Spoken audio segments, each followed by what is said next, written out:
Hello বন্ধুরা, সাগর food আইটেমে আপনাদের সবাইকে স্বাগত। আজকে আমি আবার চলে এসেছি একটা নতুন রেসিপি নিয়ে। সম্পূর্ণ নিরামিষ রেসিপিটা বানাবো।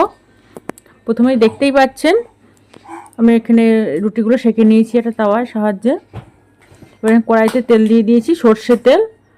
আর জাস্ট দুটো মিডিয়াম সাইজে আলু নিয়েছি, আর 3খানা কাঁচা লঙ্কা কুচি কুচি করে দিয়ে দিয়েছি। আলুটা আমি ভালো করে ভেজে নেবো।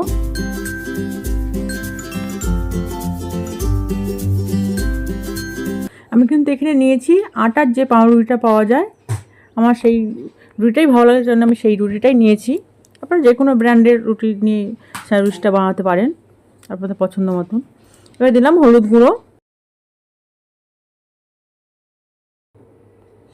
এবারে দেব লবণ পরিমাণ মতন। এবারে হলুদ আর লবণটা ভালো করে আলুর সঙ্গে মিশিয়ে নেব।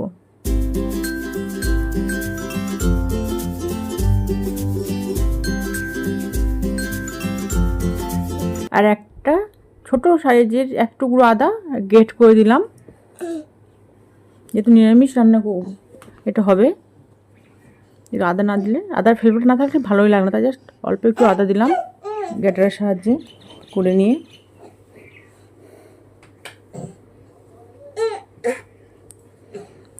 তারপরে দেখতে পাচ্ছি অল্প একটু জল দিলাম, দিয়ে লঙ্কার গুঁড়ো দিলাম, দিয়ে এবার ঢেকে দেবো। আলুটা যাতে ভালোভাবে সেদ্ধ হয়ে যায় সেই জন্যে।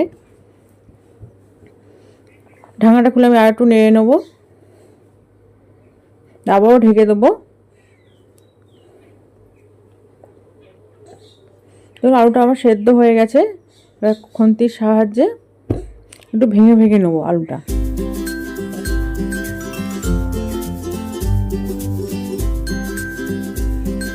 তার আগেই দিয়ে দিলাম একটু জিরের গুঁড়ো। জিরে গুঁড়োটা ভালো করে মিশিয়ে একটু এইভাবে ভেঙে নিয়েছি আলু। এবারে পুরটাকে নামিয়ে নেব।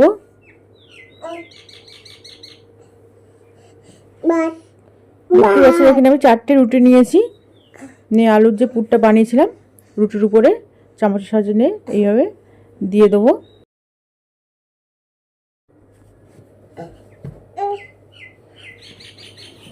এইভাবে 4টে রুটিতে আমি আলুর পুরটা দিয়ে দিয়েছি।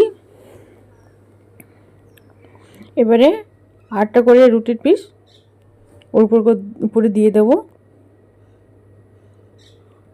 আপনারা তো এটা বাড়িতে বানিয়ে খেতে পারেন, কারণ বাজারে কিনতে গেলে হয়তো 20 টাকা কিংবা 15 টাকা করে নেবে। তার থেকে খুব কম খরচে বাড়িতে এটা বানিয়ে নিলে আর খেতেও খুব টেস্ট লাগে। এবার দেখুন কোনাকুনিভাবে রুটিগুলো কেটে নেব।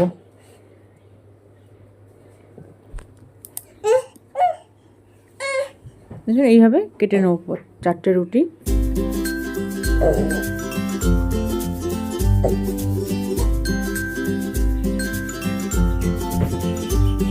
বাড়িতে বানালে কি বড় থেকে ছোট সবাই খেতে পারবে। বাজারে দেখা যায় ঝালটা বেশি দিল, বাড়িতে বানালে ঝালটা আমরা নিজেদের মতন করে দেবো, মশলাগুলো আমরা নিজেদের মতন করে দেবো। দেখলেন আমার সব কটা রুটি কাটা হয়ে গেছে।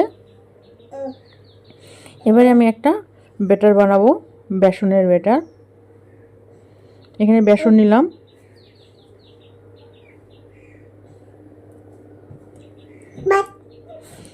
এবার দেবো হলুদ আর দেবো অল্প পরিমাণ লবণ, দিয়ে জল দিয়ে একটা হালকা ব্যাটার বানিয়ে নেব। আর ব্যাটারটা কিন্তু খুব পুরো করবো না, খুব পাতলাও করবো না, মিডিয়াম একটা ব্যাটার বানিয়ে নেব।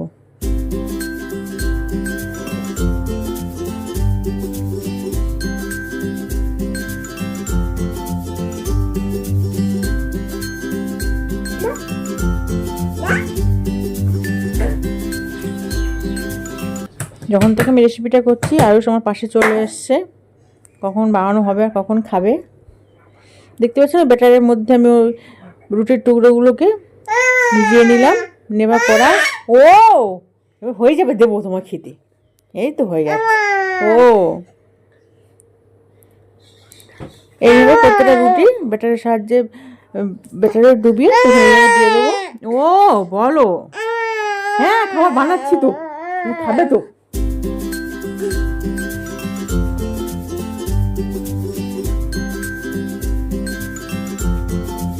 আমার এক পিট করে হয়ে গেছে, এবার আমি উল্টিয়ে দেবো।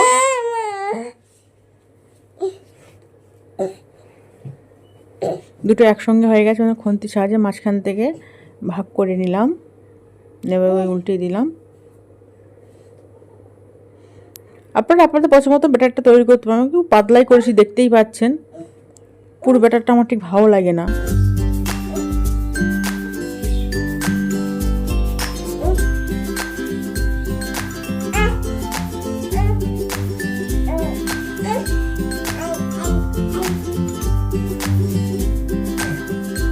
আমি একটু লাল লাল করার জন্য একটা পিঠ উল্টিয়ে দিলাম। ও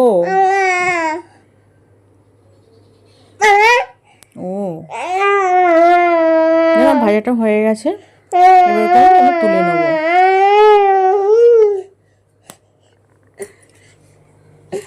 তাহলে আপনারা দেখলেন কিভাবে আমি স্যান্ডউইচটা বানালাম সম্পূর্ণ নিরামিষ পদ্ধতিতে।